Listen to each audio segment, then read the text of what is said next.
The next item of business is a statement by Shona Robson on delivering an enhanced trauma network for Scotland. The Cabinet Secretary will take questions at the end of her statement, and so there should be no interventions or interruptions. And I call on Shona Robson. 10 minutes, please, Cabinet Secretary. Thank you, Deputy Presiding Officer. I'm pleased to be able to set out the next steps in the creation of an enhanced trauma network for Scotland. This builds on the excellent services already provided by NHS staff across the country and will lead to full implementation of 4 major trauma centres in Aberdeen, Dundee, Edinburgh and Glasgow. The dedication of our NHS staff in delivering trauma care is beyond question. These plans will help support them to achieve even more. That's why, through the new enhanced network, our trauma teams up and down the country will work together and with the Scottish Ambulance Service to make sure that patients facing life-threatening injuries receive the best care possible as quickly as possible. Our trauma network provides clinical leadership throughout the entire patient journey, not just in a trauma centre. From trauma prevention right through to rehabilitation in the community, trauma centres sit at the heart of a trauma network, providing multi-specialty care for severely injured patients. They provide consultant-level care and are fully equipped to provide definitive care for the most severely injured people with multiple serious and complex injuries to the head, chest and body. Uniquely, trauma centres provide a dedicated trauma service. A trauma service is a highly specialist team expert in major trauma care. It has a dedicated trauma ward, which is led by specialist trauma consultants, supported by doctors, nurses, physiotherapists, occupational therapists and other health professionals on a 24/7 basis. The last vital component of any trauma network are existing hospitals called trauma units. They deal with the vast majority of trauma, those who are not as seriously injured as major trauma patients. A trauma network cannot succeed without all of these vital components in place. It should therefore come as no surprise that trauma networks require significant planning and investment in order to resource them appropriately and give seriously injured patients the best care possible. There has been a rigorous debate in the clinical community as to what the optimum model for Scotland would be. I'm grateful to them and the Chief Medical Officer for shaping the plans that we are now taking forward.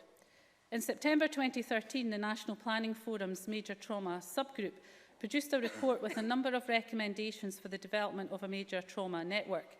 They recommended that a trauma network should be developed and that as a first step, this should be a 4-centre model.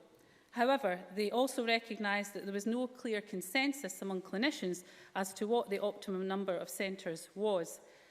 In April 2014, my predecessor, Alec Neil, asked for the suggested 4-centre model to be taken forward as a practical first step. But in line with the 2013 National Planning Forum report, we knew that the findings of the Geospatial Evaluation of Systems of Trauma Care, or GEOS, study should be taken into account when considering future configurations of a trauma network in Scotland, including whether the number of major trauma centres can and should be reduced further from 4 major trauma centres and where the optimal locations might be. The fieldwork of the GEOS study was conducted in 2014 and the report was compiled thereafter. The GEOS study was noted on a number of occasions by the National Planning Forum Major Trauma Oversight Group as they took forward their work. In 2015, the GEOS study cast doubt on the 4-centre model and instead suggested 2 trauma centres was the optimal configuration for Scotland. I had a choice whether to ignore the GEOS report, accept it or ask that further work was done to assess the relative benefits and risks of this alternative model. I judged that this report had to be fully considered to ensure the right model for Scotland was being developed and to try to address clinical concerns.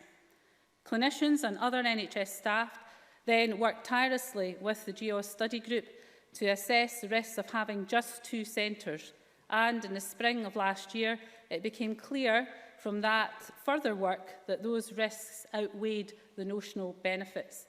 The views and concerns of clinicians and the Scottish Ambulance Service on a 2-centre model were critical at this stage. As a result, I asked the Chief Medical Officer to lead an implementation group that would look at how a new trauma network based around the original model of 4 major trauma centres in Aberdeen, Dundee, Edinburgh and Glasgow could be made to work in practice, taking cognizance of the lessons learned from the GEOS report, the concerns of the Scottish Ambulance Service and Scotland's unique geography. In June last year, the Scottish Government announced that we'd have the necessary preparatory work for an enhanced 4-centre trauma network completed by December 2016. A commitment repeated in our programme for government, and we have now delivered that. As part of building a consensus around the model, the Chief Medical Officer has visited clinicians across the country to get views on what the model should look like and how it could be made to work in practice. All of this has been done with expert advice, collaboration and support from our NHS throughout, meeting the commitments set out in our programme for government. And I'd like to take the opportunity to thank the Chief Medical Officer for her hard work and perseverance in taking forward this complex project. The Chief Medical Officer's report, Saving Lives, Giving Life Back, sets out how we will deliver an agreed and unique network model of trauma care in Scotland, one that will enhance trauma services across Scotland and deliver improved outcomes for our most severely injured patients. There has been a great deal of good work done in parallel to developing the network model, complementary initiatives that can and will help to make the trauma network sustainable and simultaneously start us on the road to delivering enhanced trauma care. So early progress will include the Scottish Ambulance Service Trauma Desk will be expanded to operate 24/7 so that patients can be triaged appropriately and access definitive trauma care as quickly as possible. The Trauma Desk will be up and running by October. A triage tool that helps paramedics quickly identify major trauma patients and tells them where they should be taken will be tested in the summer. The Scottish Ambulance Service are going to recruit additional staff with the aim of having staff in place by July. And vital trauma equipment for all Scottish Ambulance Service vehicles has already been procured, and it will be in universal use by the end of February of this year. We also anticipate that both Aberdeen and Dundee taking a shorter period of time to establish trauma centres over the next 12 to 18 months. This will be guided by the Scottish Trauma Network Steering Group and set out in a national phased implementation plan later this year. It's extremely important to note that the steering group's plans will not be developed in isolation. Clinicians from all regions, including Aberdeen and Dundee, have been fully involved in the development of the network model and will continue to be fully involved as the network develops. The new trauma network model and the way forward is now fully supported by healthcare professionals across Scotland and the Scottish Ambulance Service. They will continue to work with the new network steering group and the trauma centres and hospitals within their area to deliver the changes needed. We're investing an extra £5 million in 2017-18 to accelerate these improvements. Over the lifetime of implementation, the anticipated cost of the new enhanced network and 4-centre model is approximately £30 million. The final cost will be informed by the development of the network steering group's plans. This new network will not only benefit people with major trauma. 6,000 of Scotland's seriously injured patients each year, of whom around 1,100 will have major trauma injuries, will benefit. And once fully operational, we expect an additional 40 lives can be saved, but many more will go on to have an improved quality of life due to improved rehabilitation pathways. If members still have any doubt about the scale and complexity of what we're trying to achieve, I would urge them to speak to the doctors and NHS staff that have been involved in developing this network model. The 11th of January marked an important day in changing trauma care in Scotland for the better. Through this network, we will provide world-class trauma care that will save more lives and help thousands more people make a better recovery and get on with their everyday lives. I'm confident that the right model has come out of all of this work and that this will enhance our trauma services and save more lives every year. I'm proud of the efforts of our NHS staff who have helped us steer through this very complex and difficult process, and I'm very happy to take questions on this statement. The Cabinet Secretary will now take questions on the issues raised in her statement, and I'll allow around 20 minutes for questions. A lot of people want to ask them, so please would all participants bear that in mind. It would be helpful if members who wish to ask a question were to press the request to speak buttons now, And I call on Donald Cameron. Thank you, Deputy Presiding Officer. I'd like to thank the Cabinet Secretary for prior sight to her statement, but I do find it strange that it had to take calls from Ruth Davidson at last week's FMQs to get her to come to this chamber to address this issue to Parliament. And the fact that the First Minister went to the media instead of telling this Parliament is unacceptable. I wonder, will it always be the case? Will it always be the case we have to apply pressure on the government in these circumstances? Turning to the issue in hand, there has been, I am afraid, a complete failure of forward planning here, given that these vital trauma centres were supposed to be in place last year and are now subject to a 3-year delay. That delay is intolerable because these are quite literally life-saving centres, whose very existence for those with severe injuries will often make all the difference between life and death, as the statement recognises. Given that the week ending the 8th of January 2017 revealed the worst A&E figures since March 2015, and the Scottish Ambulance Service tells us that ambulances are struggling to attend life-threatening call-outs quickly enough, there is clearly serious pressure on the whole A&E and trauma system. So further delay to these trauma centres is just about the last thing the system needs. There is a distinct lack of clarity on another issue. The Scottish Government didn't know how much the new network was going to cost. Not our words, but those of the Scottish Government, who told Spice last week that the cost of the Scottish Trauma Network have yet to be determined. We have now learned that the network could cost up to 30 million to establish, but we don't know what the running costs will be.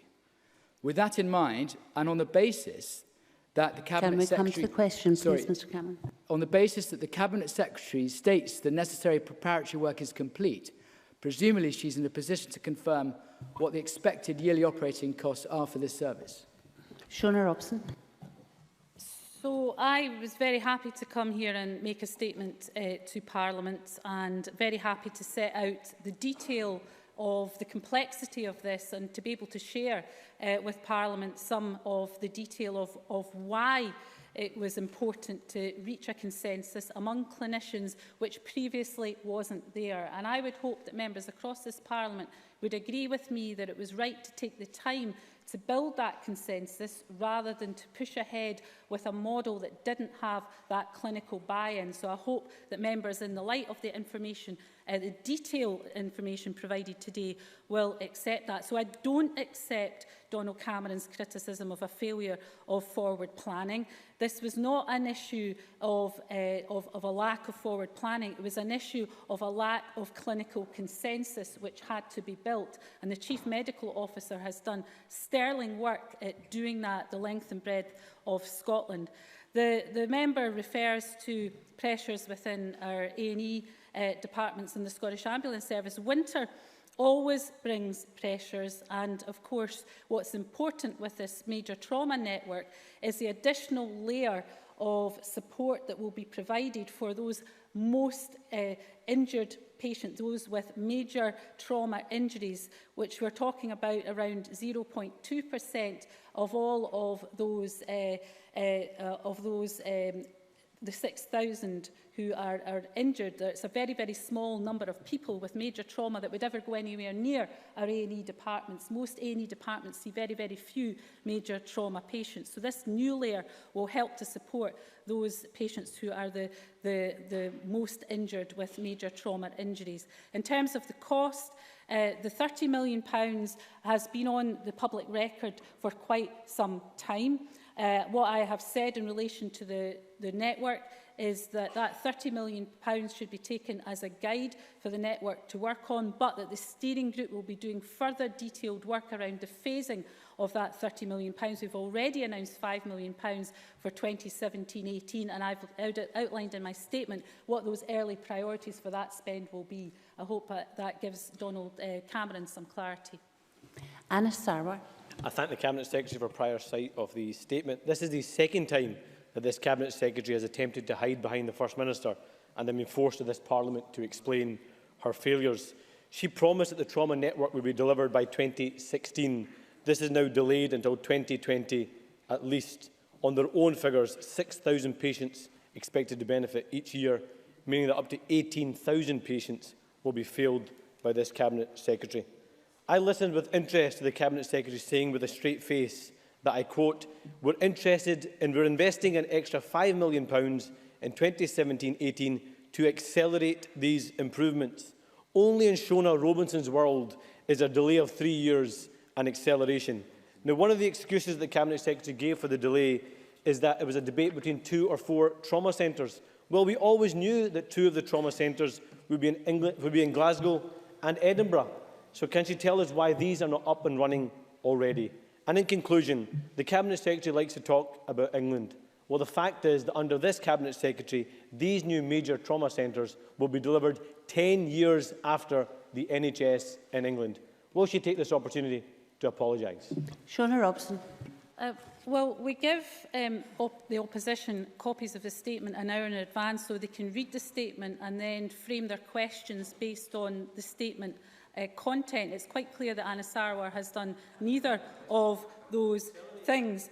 If he had listened, or if he had read the statement and then if he had listened to the statement, he would have seen quite clearly why it has taken time to reach a consensus among the clinical community of the right model for Scotland. And I would reiterate what I have said. It was very important that consensus was built around the clinical community in order to have a sustainable major trauma network to benefit the people of Scotland. Anna Sarwar shows how ill-informed he is by saying, just to paraphrase, that 18,000 people will somehow not will be missing out on good trauma care. How ill-informed that is, because if he'd listened to the detail of this, he would have heard that 6,000 people a year who experience trauma in Scotland already get first-rate treatment and care for their injuries through our existing network of A&E departments. What we're talking about here is the 1,100 people within that 6,000 who have major trauma injuries. If he'd listened to the detail and read the statement, he would have seen that detail. What we're talking about is 1,100 people with major trauma injuries who will be treated within these new major trauma networks. They already get excellent care. What this is about is providing optimal care and, importantly, about rehabilitation. Perhaps if Anna Sarwar listened to anyone other than himself, he might learn something for once. We move to the open questions. And I have Fulton McGregor, followed by Miles Briggs, and quick questions and answers, please. Thank you, Presiding Officer. I'd like to take this opportunity to remind the Chamber that I am the Parliamentary Liaison Officer for the Cabinet Secretary.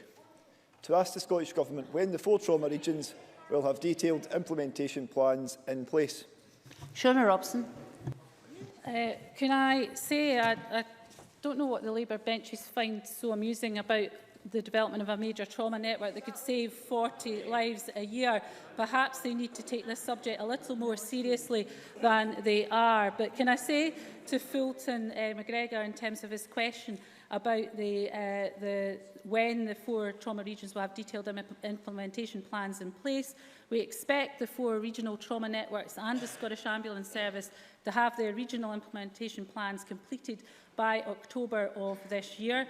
These plans will inform the completion of a phased national implementation plan for the entire trauma network, which will be ready by the end of the year. As I said in my statement, Aberdeen and Dundee will be the trailblazers for the network. They are ahead of Glasgow and Edinburgh at this stage, and it is quite right that we support them to get on with the establishment of the major trauma centres for Aberdeen and Glasgow, which will then be followed by Edinburgh and Glasgow in due course.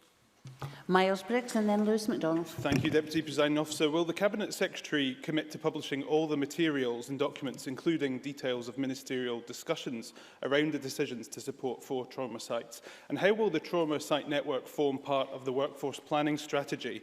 And when will Parliament receive information regarding this? Shona Robson. Well, can I say to Miles Briggs that quite a lot of this information is already in the public domain. The GEOS study, for example, is already in the public domain. So a lot of that material is already in the public domain. But if there's other material that would be helpful to Miles Briggs and others, then I'll certainly look at his request.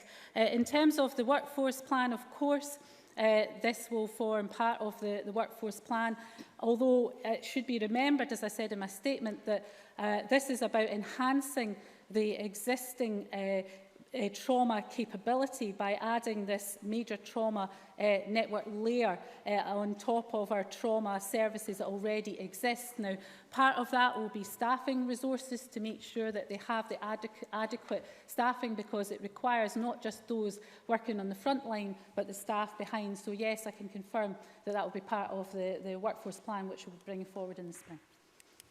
Lewis MacDonald and then Alex Cole-Hamilton.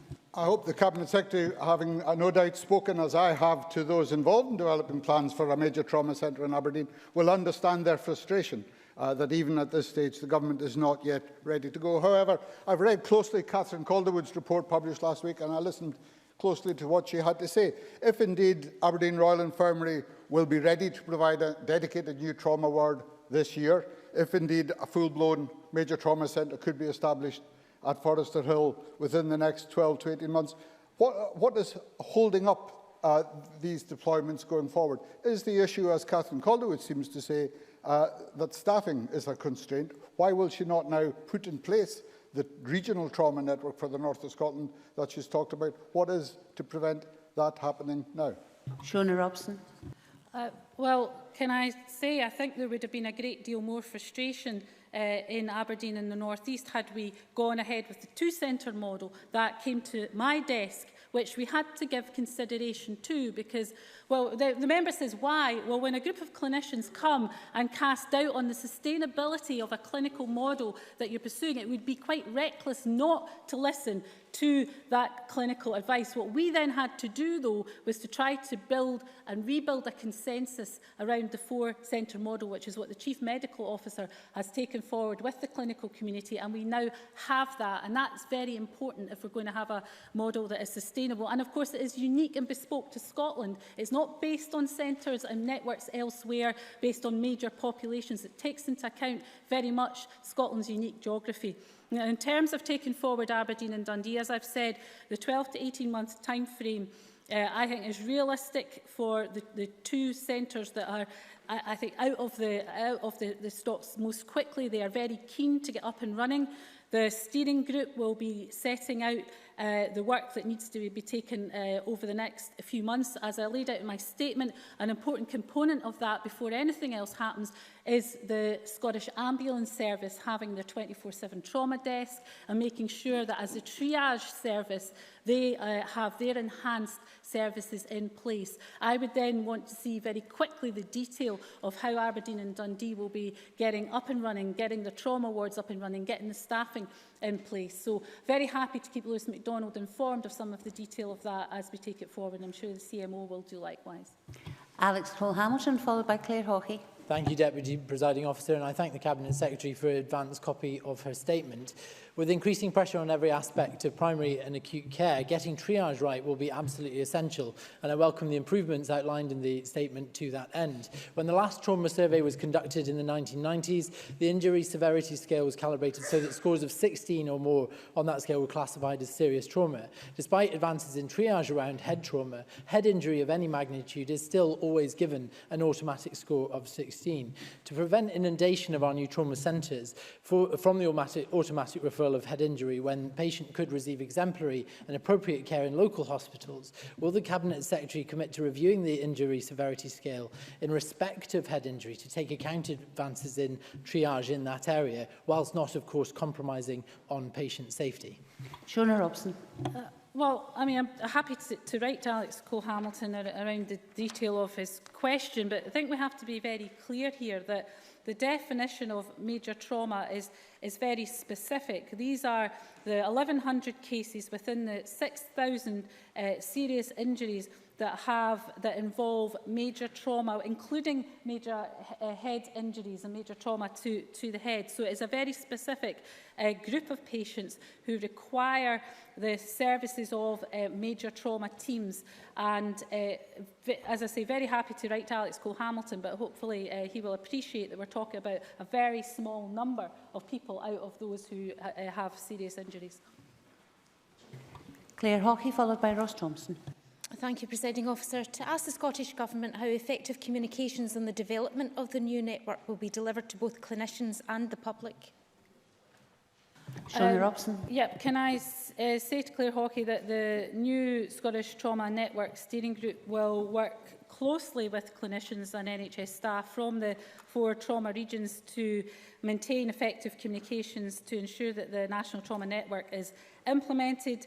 The new Scottish Trauma Network website will also serve as an effective communications, serve as an effective communications tool which will help to, for example, keep clinicians and the public informed, and indeed members of this Parliament informed as the network develops.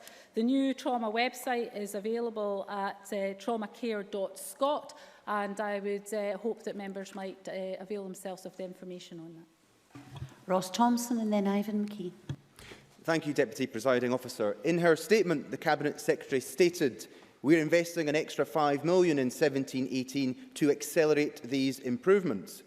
Of this £5 million fund to mitigate against the delay, can the Cabinet Secretary clarify how much of this fund will be allocated to the Aberdeen Trauma Centre, and how much does she expect will be required to deliver the Aberdeen Trauma Centre on time?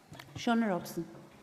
Well, can I say to Ross Thompson that I laid out in my statement what the initial priorities are for that £5 million spend, which included the development and enhancement of services in the Scottish Ambulance Service, because I'm sure the member will appreciate without the Scottish Ambulance Service being able to triage through its 24/7 trauma desk, then that is the glue in the rest of the network. What we've asked the steering group to do is to develop some of the more detailed costings, which will include the development of Aberdeen and Dundee over the 12 to 18-month period, which goes beyond the £5 million, obviously, and that work will be ongoing. The 12 to 18-month period obviously straddles 2 financial years, and I will want to make sure that in planning for 18-19, any additional costs of developing Aberdeen and Dundee are included within that. Very happy to keep Ross Thompson informed as the detail of that work goes forward. Ivan McKee, followed by Jenny Mara. Thank you. I'm going to thank the Cabinet Secretary for advance sight of the statement. Based on some of the questions that have been asked already this afternoon, it's clear some members haven't read the CMO report and don't understand the concept of a trauma network. Can the Cabinet Secretary provide details of the additional services that will be provided by the major trauma centres over and above those already provided for in local emergency hospitals, and how all of those services combine with the ambulance service and the Scottish Trauma Network to improve patient outcomes through the trauma pathway? Shona Robson. Well, as I said in my statement, severely injured patients already receive excellent trauma care in Scotland, and we should remember that this isn't about people not getting trauma care at the moment. They already get trauma care. This is about optimising the trauma care for the most severely injured, those suffering major trauma. And uniquely, major trauma centres provide a specialist dedicated to trauma service, as I outlined in my statement, involving a highly specialist team expert in major trauma care, with a dedicated trauma ward led by specialist trauma consultants, supported by doctors, nurses, physiotherapists, occupational therapists and other health professionals on a 24/7 basis. The trauma units in other hospitals will support the major trauma centres.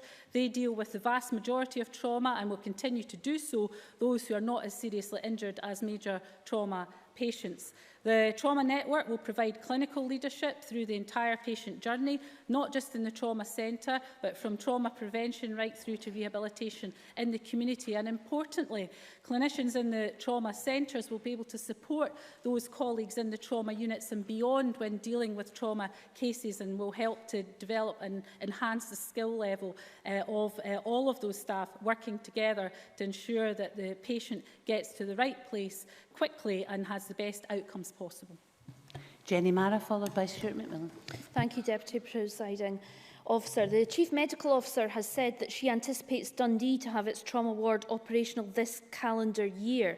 The Cabinet Secretary this afternoon keeps saying 12 to 18 months in respect to Dundee and Aberdeen. Can she agree with Catherine Calderwood's expected timescale on the opening?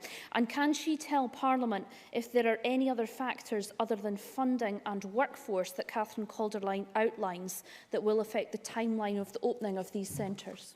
Shona Robson.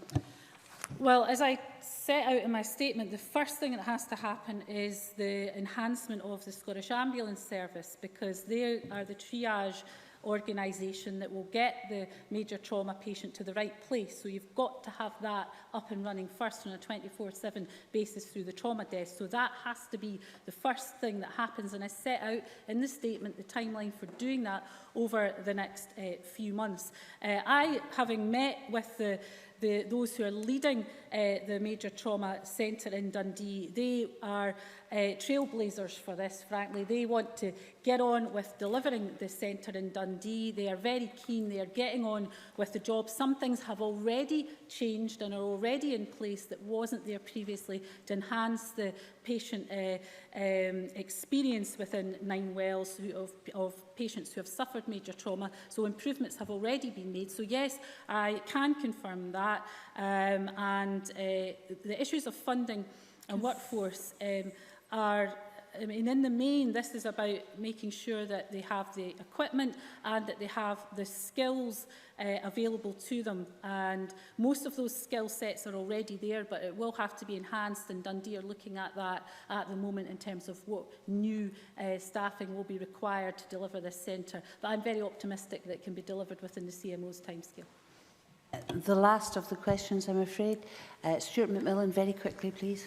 Thank you, Presiding Officer. Presiding Officer, the statement indicates the lifetime implementation cost will be approximately £30 million. But can the Cabinet Secretary tell me how investment in the trauma network in future years will be determined? Shona Robson. Well, as I've said already today, the detail of the costings will be developed by the steering group. The 30 million figure is one that has been on the public record for quite some time, and I'm happy to confirm that as a guideline budget. But within that, the phasing of the spend over the next 3 years is going to be important in the detail of that, given that what we're talking about here is a network that is quite different from the original model envisaged, will have to be done. So that detailed work will be taken forward by the steering group. Again, very happy to keep Parliament updated on that.